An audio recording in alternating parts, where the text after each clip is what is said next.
ನೋಡಿ ಸ್ನೇಹಿತರೆ, ಇವತ್ತ ಆಗಸ್ಟ್ 13ನೇ ತಾರೀಕು ಗುರುವಾರ ಪ್ರತಿಯೊಬ್ಬ ಗೃಹಲಕ್ಷ್ಮಿಯರಿಗೆ ಭರ್ಜರಿ ಗುಡ್ ನ್ಯೂಸ್ ಬಂದಿದೆ. ಪ್ರತಿಯೊಬ್ರು ಕಡ್ಡಾಯವಾಗಿ ವಿಡಿಯೋನ ಪೂರ್ತಿಯಾಗಿ ನೋಡ್ಲೇಬೇಕು.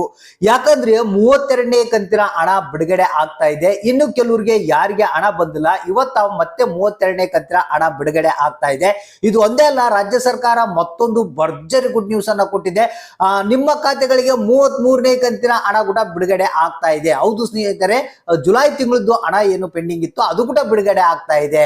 ಸೊ ಹಾಗಾದ್ರೆ ಬನ್ನಿ, ಇದ್ರ ಜೊತೆಗೇನೆ ಇನ್ನು ಕೆಲವರಿಗೆ ಏನಾದ್ರೂ ಪೆಂಡಿಂಗ್ ಹಣ ಬಾಕಿ ಇದ್ರೆ, ಅಂದ್ರೆ 30 ಹಾಗೂ 31ನೇ ಕಂತಿನ ಹಣ ಯಾರಿಗಾದ್ರೂ ಬಾಕಿ ಇದ್ರೆ ಅವರಿಗೆ ಗುಡ್ ನ್ಯೂಸ್ ಇದೆ. ಅದ್ರ ಬಗ್ಗೆನೂ ಮಾಹಿತಿಯನ್ನ ತಿಳಿಸ್ಕೊಡ್ತಾ ಇದೀನಿ. ಇದು ಒಂದೇ ಅಲ್ಲ, ಈಗ ಹೊಸದಾಗಿ ಏನು ಮನೆಗೆ ಬಂದು ವೆರಿಫಿಕೇಶನ್ ಅನ್ನ ಮಾಡ್ತಾ ಇದಾರಂತೆ. ಅಂದ್ರೆ ಗೃಹಲಕ್ಷ್ಮಿ ಯೋಜನೆಯ ಹಣ ಯಾರಿಗೆ ಕೊಡಬೇಕು ಯಾರಿಗೆ ಇಲ್ಲ ಅನ್ನೋದ್ರ ಬಗ್ಗೆ ಕೂಡ ಹೊಸ ಅಪ್ಡೇಟ್ ಬಂದಿದೆ.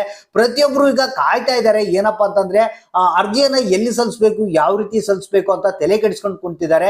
ಆದ್ರೆ ರಾಜ್ಯ ಸರ್ಕಾರ ಈಗ ಮನೆಗೆ ವಿಸಿಟ್ ಮಾಡಿ ಗೃಹಲಕ್ಷ್ಮಿ ಯೋಜನೆಯ ಒಂದು ವೆರಿಫಿಕೇಶನ್ ಅನ್ನ ಮಾಡೋದಕ್ಕೆ ಮುಂದಾಗಿದೆ. ಇದ್ರ ಬಗ್ಗೆನೂ ಒಂದು ಕಂಪ್ಲೀಟ್ ಆದಂತಹ ಹೊಸ ಅಪ್ಡೇಟ್ ಅನ್ನ ನಿಮ್ಗೆ ತಿಳಿಸ್ಕೊಡ್ತಾ ಇದೆ. ಹಾಗೂ ಅದ್ರ ಜೊತೆಗೆ ಇವತ್ತ 32ನೇ ಕಂತಿನ ಹಣ ಇಷ್ಟು ಜಿಲ್ಲೆಗಳಿಗೆ ಬಿಡುಗಡೆ ಆಗ್ತಾ ಇದೆ. ಮತ್ತೆ 33ನೇ ಕಂತಿನ ಹಣದ ಒಂದು ಹೊಸ ಅಪ್ಡೇಟ್ ಅದು ನಿಮ್ಮ ಖಾತೆಗಳಿಗೆ, ಅಂದ್ರೆ ಯಾವ ಜಿಲ್ಲೆಗಳಿಗೆ ಬಿಡುಗಡೆ ಆಗ್ತಾ ಇದೆ ಎಲ್ಲೋದ್ರ ಬಗ್ಗೆ ಮಾಹಿತಿಯನ್ನು ತಿಳಿಸ್ಕೊಡ್ತೀನಿ.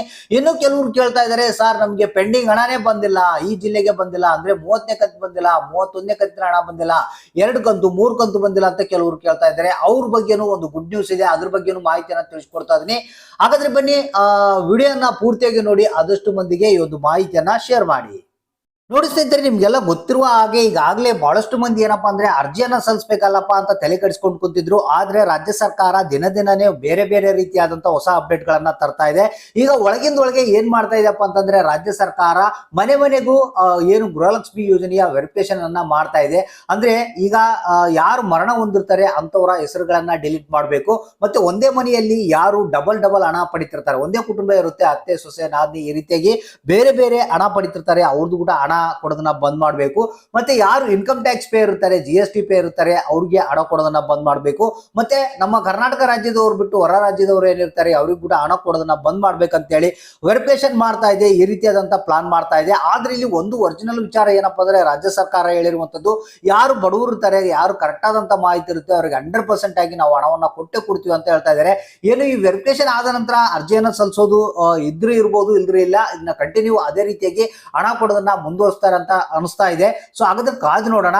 ಸೊ ಇದ್ರ ಜೊತೆಗೇನೆ ಇಲ್ಲಿ 32ನೇ ಕಂತಿನ ಹಣ ಈಗಾಗಲೇ ಬಿಡುಗಡೆ ಆಗ್ತಾ ಇದೆ. ನಿಮ್ಗೆ ಗೊತ್ತಿರುವಂತ ವಿಚಾರ, ಆಗ್ಲೇ ಕೆಲವರು 32ನೇ ಕಂತಿನ ಹಣವನ್ನ ಪಡಿತಾ ಇದ್ದಾರೆ. ಮತ್ತೆ ಅತಿ ಶೀಘ್ರದಲ್ಲೇ ಜುಲೈ ತಿಂಗಳದ್ದು ಅಂದ್ರೆ 33ನೇ ಕಂತಿನ ಹಣ ಕೂಡ ಬಿಡುಗಡೆ ಆಗುತ್ತೆ ಅಂತ ಮಾಹಿತಿ ಬಂದಿದೆ. ಇನ್ನು ಕೆಲವೇ ದಿನಗಳಲ್ಲಿ 33ನೇ ಕಂತಿನ ಹಣ ಕೂಡ ಬಿಡುಗಡೆ ಆಗುತ್ತೆ. ಸೊ ಹಾಗಾದ್ರೆ ಇವತ್ತ ನಮಗೆ ಬಂದಿರುವಂತಹ ಹೊಸ ಅಪ್ಡೇಟ್ ಪ್ರಕಾರ 32ನೇ ಕಂತಿನ ಹಣ ಈ ಜಿಲ್ಲೆಗಳಿಗೆ ಬಿಡುಗಡೆ ಆಗ್ತಾ ಇದೆ. ಒಂದು ಬೆಂಗಳೂರು ನಗರ, ಬೆಂಗಳೂರು ಗ್ರಾಮಾಂತರ, ಕೊಡಗು, ಕೊಪ್ಪಳ, ಬೆಳಗಾವಿ, ಬೀದರು, ಮಂಡ್ಯ, ವಿಜಯಪುರ, ಮೈಸೂರು, ಚಾಮರಾಜನಗರ, ರಾಯಚೂರು, ಚಿಕ್ಕಬಳ್ಳಾಪುರ, ದಕ್ಷಿಣ ಕನ್ನಡ, ಉಡುಪಿ, ದಾವಣಗೆರೆ, ಉತ್ತರ ಕನ್ನಡ, ಧಾರವಾಡ, ಯಾದಗಿರಿ, ಬಳ್ಳಾರಿ, ಕಲಬುರಗಿ, ವಿಜಯನಗರ, ಹಾಸನ ಅಂತ ಹೇಳಿದ್ದಾರೆ. ಇಷ್ಟು ಜಿಲ್ಲೆಗಳಿಗೆ 32ನೇ ಕಂತಿನ ಹಣವನ್ನ ಬಿಡುಗಡೆ ಮಾಡ್ತಾ ಇದ್ದಾರೆ. ಸೊ ಹಾಗಾದ್ರೆ ನಿಮ್ಗೆ ಇನ್ನು 32ನೇ ಕಂತಿನ ಹಣ ಬಂದಿಲ್ಲ ಅಂದ್ರೆ ಇವತ್ತ ನಿಮ್ಮ ಖಾತೆಗಳಿಗೆ ಹಣ ಬರುತ್ತೆ. ಸೊ ಇದ್ರ ಜೊತೆಗೆ ಯಾರಿಗಾದ್ರೂ ಇನ್ನೂ ಪೆಂಡಿಂಗ್ ಹಣ ಬಾಕಿ ಇದ್ರೆ ನೀವು ಮಾಡ್ಬೇಕಾಗಿರುವಂತ ಕೆಲಸ ಇಷ್ಟೇ, ಒಂದು ನಿಮ್ಮ ಹತ್ತಿರದ ತಾಲೂಕು ಪಂಚಾಯತ್ಗಳನ್ನ ವಿಸಿಟ್ ಮಾಡಿ, ಇಲ್ಲಾಂದ್ರೆ ಮಹಿಳಾ ಮತ್ತು ಮಕ್ಕಳ ಕಲ್ಯಾಣ ಅಭಿವೃದ್ಧಿ ಇಲಾಖೆಗೆ ಭೇಟಿ ಮಾಡಿ ನಿಮ್ಮ ಒಂದು ಡಾಕ್ಯುಮೆಂಟ್ ನ ತೋರಿಸ್ರಿ. ಹಣ ಯಾವಾಗ್ಲಿಂದ ಬಂದಿಲ್ಲ ಅಂತ ಗೊತ್ತಾಗುತ್ತೆ ನಿಮಗೆ. ಅವರು ಸಮಸ್ಯೆಯನ್ನ ಬಗೆಹರಿಸಿ ನಿಮ್ಗೆ ಹಣ ಬರುವಂತೆ ಮಾಡ್ತಾರೆ. ಈ ಕೆಲಸವನ್ನ ಇಮಿಡಿಯೇಟ್ಲಿ ಆಗಿ ಮಾಡ್ಕೊಳ್ಳಿ. ಹಾಗಾದ್ರೆ ತಪ್ಪದೆ ಇವತ್ತು ಅಕೌಂಟ್ ಅನ್ನ ಚೆಕ್ ಮಾಡ್ತಾ ಇರಿ. ಯಾರಿಗೆ ಹಣ ಬಂತು ಯಾರಿಗಿಲ್ಲ, ಯಾವ ಜಿಲ್ಲೆಗೆ ಬಂದಿದೆ ಯಾವ ಜಿಲ್ಲೆಗೆ ಬಂದಿಲ್ಲ ಅನ್ನೋದನ್ನ ತಪ್ಪದೆ ಕಮೆಂಟ್ ಮಾಡಿ ನಮ್ಗೆ ತಿಳಿಸಿ.